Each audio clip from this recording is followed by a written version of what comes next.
Professor, um jogo importante amanhã, dentro de casa, o Caxias que busca voltar à liderança do grupo, mas, professor, a gente vê por parte da torcida algumas críticas, e ontem também teve um protesto ali do torcedor, conversando com o senhor. Como é que o senhor vê esse momento de cobrança da torcida do Caxias? Quando você sempre está à frente de uma equipe como é tradicional, a equipe do C Caxias, uma equipe de torcida, uma equipe que tem uma responsabilidade grande de buscar o acesso já há algum tempo, tem toda essa pressão, os jogadores e quem trabalha aqui tem que estar acostumado com isso, né? Eu só entendo também que, pela posição da nossa equipe, pela sequência de jogos domingo, quarta, que às vezes não tem aquele rendimento esperado que todos nós gostaríamos, e isso é para todas as equipes, e trata de um grupo difícil justamente por causa dessas dificuldades. Também entendo que algumas críticas, né, elas são um pouquinho demasiadas também, principalmente em cima de alguns atletas específicos, que isso vai matando pouco a pouco o jogo desses atletas também, né, e vai minando, de certa forma, também o futebol deles, e isso não traz um ponto positivo para nós. Tivemos a cobrança dos torcedores, eu acho que de uma forma muito educada, como foi, e ela é sempre viável, até para os jogadores sentirem na pele um pouco essa responsabilidade. Mas entendo também que quando a gente fala que o futebol está equilibrado e a gente tem que sempre melhorar em alguns aspectos, as coisas vão acontecendo com o decorrer do trabalho, né? Não de uma hora para outra, de um jogo para outro, né? A Alemanha, por exemplo, agora nessa Copa aí que está tendo na Europeia, perdeu para a Polônia. Os times que chegaram na final agora, a Croácia, novamente, que não tem aquele retrospecto, a não ser nesses últimos anos com essa geração, mas deixou outras seleções também fortíssimas para trás, né? Enfim, e dentre outros vários exemplos que a gente poderia dar aqui para mostrar como o futebol está muito equilibrado. Mas não isento da nossa responsabilidade, o que nós temos que fazer, mas a primeira e acima de tudo é a classificação, e você ir moldando para os mata-mata.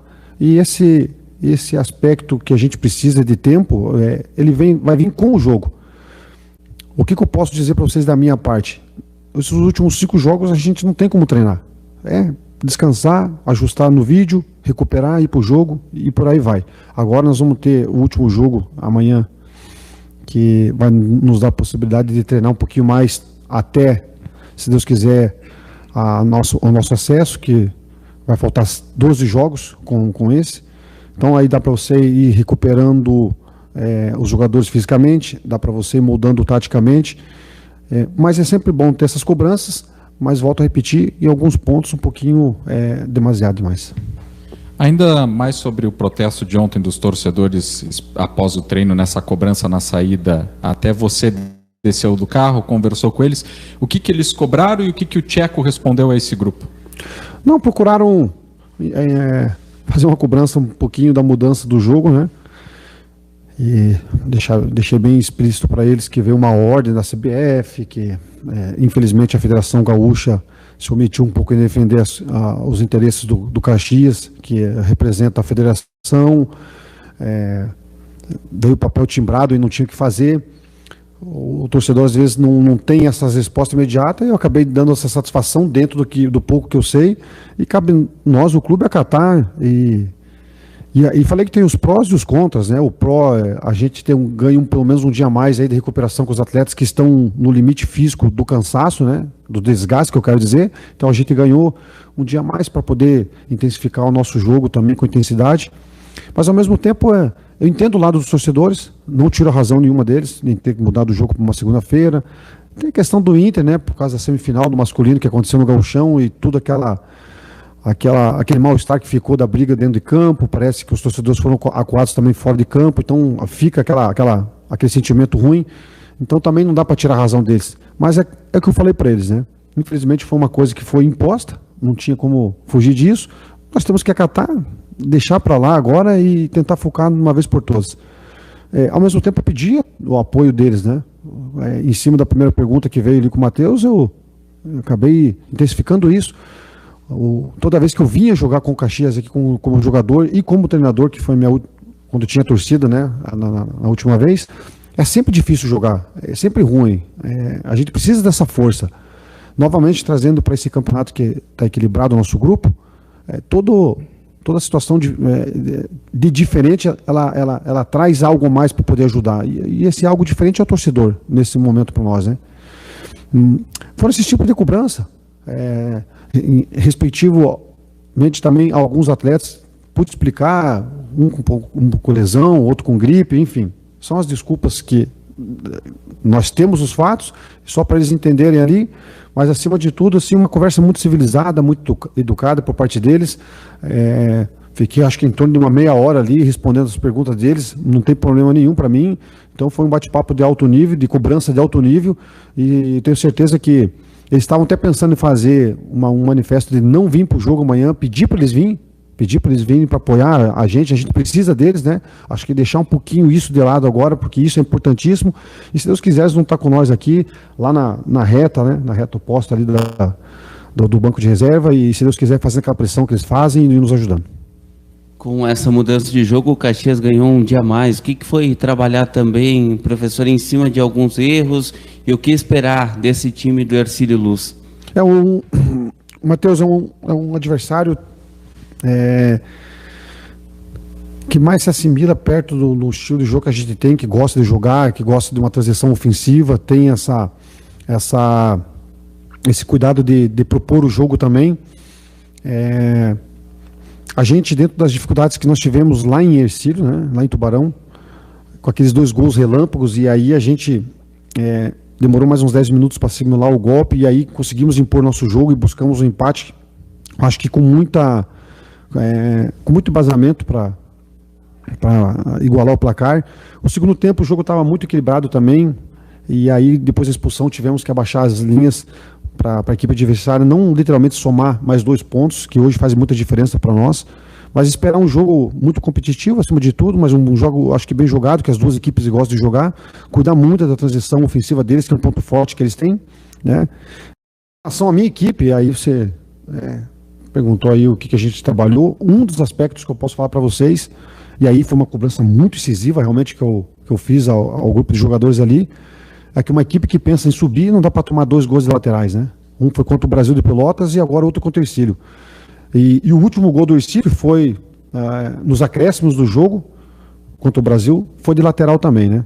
Então, você vê o nível de equilíbrio que tem, às vezes, no jogo jogado, essas pequenas detalhes fazem muita diferença, mas a nossa equipe aqui não pode se dar o luxo de tomar 2 gols num campeonato de lateral. Então, é uma cobrança que tem excessivamente, e eles sabem disso, e eles assumem isso, mas mais do que assumir, é ter atitudes nos próximos jogos, né? Não adianta a gente ficar só na palavra, só na conversa. Então, isso foi um dos pontos, e tentar achar um melhor encaixe ali com a ausência do Peninha. Até nesse ponto aí do encaixe, né, do Peninha, após o último jogo você disse que não contava com ele em função da questão na coxa. Vai optar por um atleta da mesma posição, Fabrício Oia, de origem, ou ousar e jogar com Marcão e Heron? Nós temos algumas possibilidades, né? A simulação que eu acabei fazendo deixando o Galvão por dentro, e aí tem o Joãozinho, aí poderia usar o Joãozinho e o Marcelinho, tem o próprio Diego, que fez muito esse trabalho também no gauchão, e de certa forma com o Thiago ele fez muito bem. Antes de eu chegar aqui, eu assisti 3, 4 jogos do Caxias, e o Diego fez bem aquela posição. E tem também a questão do Marcão. Então, eu ainda estou avaliando com a comissão, a gente fez esses trabalhos ontem principalmente, hoje a gente vai fazer mais um rascunho para entender o que é melhor. Mas a gente precisa entender sempre a equipe adversária, né? Você jogar com o Marcão e com o Heron também tem um contexto um pouquinho fora do padrão do que a gente vinha fazendo, e o padrão que nós estávamos fazendo tá bom. A gente está ali brigando pela liderança, oscila um pouquinho primeiro tempo, segundo tempo, concordo plenamente com essas questões. É uma complexidade aí pela sequência de jogos e tudo mais que não vem ao caso, mas a questão do Marcão e o Heron, nós temos que ter um máximo de cuidado com o encaixe na marcação deles, principalmente na saída de bola, em que baixa o volante para fazer uma saída de 3, e aí eu preciso desse comprometimento dos dois. Se eu não tiver essa confiança até depois do treino hoje, provavelmente eu entro com uma outra formação. E até sobre essa situação, jogando com o Marcão e o Heron, seguiria o Marcelinho também, né? Mas tem a possibilidade do Heron jogar mais um lado? Como é que ficaria, professor, entrando o Marcão na equipe? E se tem uma possibilidade um pouco maior do Diego Rosa entrar no setor ofensivo, aí o Galvão indo para o meio? Uma coisa é certa, Matheus, eu não vou tirar uma peça que está dando muito certo, que é no caso do Heron, para tentar achar uma outra posição. Eu prefiro manter onde ele está e achar uma outra alternativa, que já é uma alternativa, né? Que é a ausência do Peninha. Então, repetindo novamente, tem essa possibilidade realmente de entrar com o Marcão, mas não tirando muito o Heron da função que ele vem fazendo, e eu preciso achar esse encaixe se o Marcão entrar. Se eu não me sentir seguro com isso, aí as possibilidades pode ser com o Diego, pode ser com o Joãozinho pelo lado, mantendo o Galvão por dentro, ou pode ser simplesmente o Oia centralizado, que é a função que ele vem fazendo. Temos que entender o momento do Oia também, e isso é uma questão que a gente não pode deixar de salientar, principalmente no último jogo aqui em casa. Não fez um bom jogo, mas é um grande jogador. Viveu um momento ruim naquele jogo ali, que foi o segundo tempo aqui em casa contra o Camboriú, mas é um jogador que tem total confiança da gente e vai nos ajudar muito. Se eu começar com ele, terei total confiança, mas tenho que saber pontuar também essa questão do Oia. A outra questão é do Jonathan na lateral. Você chegou a citar no último jogo que ele saiu com o tornozelo inchado. Ele começa a partida ou o Dudu volta à titularidade? Não, o Jonathan ele inicia, porque o Dudu ele vai ser um processo parecido com o do Marcelo, né? Vai voltando aos poucos. O Dudu a gente entende que tem essa qualidade que a gente precisa, né? O Jonathan está correspondendo muito bem defensivamente. O último jogo, ofensivamente, o Jonathan foi bem, principalmente o primeiro tempo, né? O segundo tempo se resguardou mais. E o Jonathan vem de duas cirurgias, se não me engano, né? No cruzado. Então é um jogador que ele vai no limite dele físico e até psicológico, né? Pela questão do desgaste que vai tendo no desenvolver do jogo e às vezes se lesionar de novo. Mas o jogador que está correspondendo para nós ali a parte defensiva, né? Volto a dizer, a parte defensiva muito bem, a parte ofensiva ele ajuda a gente esporadicamente, mas o último jogo ajudou mais ainda. Mas o Dudu vai entrar aos poucos, porque realmente tem uma boa qualidade e a questão dele não entrar jogando é a questão física mesmo. Então a gente entende que aos pouquinhos o Dudu vai voltando gradualmente para tomar a posição.